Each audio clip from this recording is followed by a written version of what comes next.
Welcome to our deep dive into the realm of asset management, where organizations maximize their value. I'm Ryan Chan, the CEO and founder of UpKeep, bringing you tools and resources to help your maintenance and reliability teams be more successful. Today, we will explore the concept of asset management, its definitions, its importance, and how you can implement it in your organization. So stick around to learn how to effectively weigh costs and potential risks against the possible benefits your company could reap from an asset. Asset management, traditionally used by financial institutions to manage risks for investment portfolios, is now a buzzword in the maintenance and reliability sector. It brings to mind topics like equipment availability, reliability, maintenance, and much more. Let's first define what we mean by an asset. An asset is any tangible or intangible item that holds potential or actual value to the company. Value can be positive or negative, usually expressed in material, monetary, or assessed worth. It can also include an assessment of risks, liabilities, and depreciation. Tangible assets, also known as physical assets, include buildings, equipment, machinery, tools, and inventory. Intangible assets, on the other hand, are things like information systems, intellectual property, and leases or agreements. Now that we understand what an asset is, let's delve into what it means to manage them. Asset management is a systematic approach organizations use to realize value from their assets. This process considers costs and potential causes of risks and weighs them against gains and opportunities. The ultimate goal is to obtain benefits from the assets to achieve the company's goals. This management process is continual and spans the whole life cycle of an asset, including identifying strategies, planning, evaluating, and executing plans. We need concrete documents that objectively define the framework for asset management, as different organizations have varying levels of success in implementing asset management procedures. Here are a few examples. First, we have the publicly available specification 55 or PAS 55. Initiated by the Institute of Asset Management. This document, introduced in 2004, consolidates specifications that define strong asset management. It's used as a global standard for asset management, particularly for physical assets.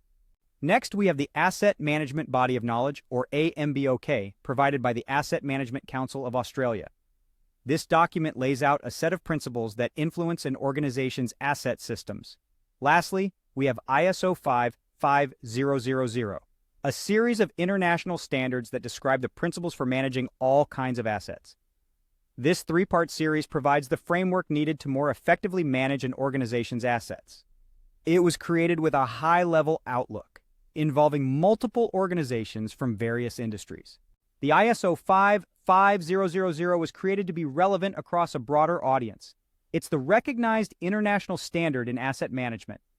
Its predecessor, BS-YPAS 55E, covers physical or tangible assets only. ISO 55000, however, considers any type of asset that has actual or potential value to the company. These subtle but significant additions have corresponding impacts on the holistic asset management program. Now let's talk about an asset management system. This is a set of components within an organization that establishes policies, objectives, and processes to effectively achieve the most value from assets. There are four main sections within ISO 55001 that describe the major elements of an asset management system: asset management policy, asset management objectives, strategic management plan, and asset management plan. There are also supporting elements, such as smaller building blocks, that together comprise a larger component of the system. Implementing ISO 55000 starts with getting the top management on board. Once the leadership team agrees, stakeholders and relevant internal teams are then involved. The roadmap towards ISO 55001 implementation involves assessing your organization's readiness, developing your asset management system, performing a detailed gap assessment, bridging the gap, and finally, operating and fine-tuning. Certification can be a useful tool, particularly in situations where you want to build credibility with your customers. However, ISO itself does not perform certification.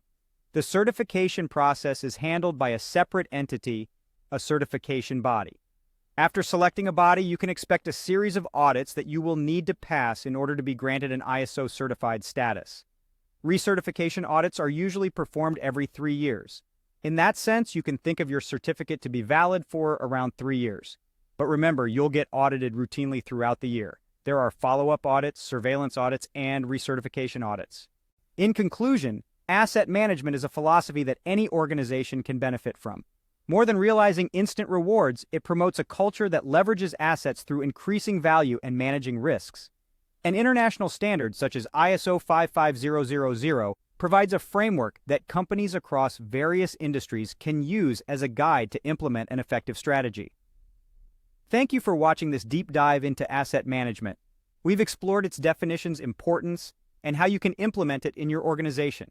Remember, asset management is about realizing value from your assets and balancing costs, risks, and benefits. If you found this video helpful, please subscribe to our channel for more informational content. For more resources and tools to help your maintenance and reliability teams be more successful, visit us at upkeep.com.